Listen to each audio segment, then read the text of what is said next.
Bardoli town police station INTPSના ગુનામાં નાસ્તા કરતા આરોપીને ઝડપી પાડતી એસઓજી સુરત ગ્રામ્ય મહેરબાન પોલીસ મહાનિરીક્ષક શ્રી પ્રેમગીરસિંહ સાહેબ, સુરત વિભાગ, સુરત નાઓની રાહબરી હેઠળ નાયબ પોલીસ મહાનિરીક્ષક શ્રી હિતેશ ચોઈસર સાહેબ નાઓએ સુરત ગ્રામ્ય જિલ્લા વિસ્તારમાં નાર્કોટિક્સની બદીને નેસ્ત નાબૂદ કરવા માટે stand strong against drugs campaign હેઠળ મહેરબાન પોલીસ મહાનિરીક્ષક શ્રી સુરત વિભાગનાઓ દ્વારા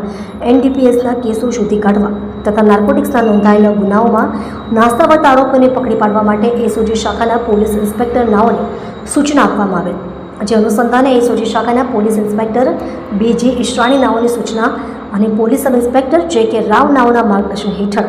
એસઓજી શાખાની અલગ અલગ ટીમો દ્વારા ચોક્કસ દિશામાં વર્કઆઉટ કરતા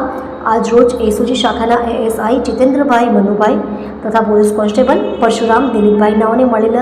સંયુક્ત બાતમી હકીકતના આધારે મોજે દેલાડ ગામ ખાતે આવેલ તેના સસરાના મકાન પાસેથી તાલુકો કામરેજ જિલ્લો સુરત ખાતેથી આરોપી નીલ રતિલાલ પરમાર, ઉંમર વર્ષ 27, રહે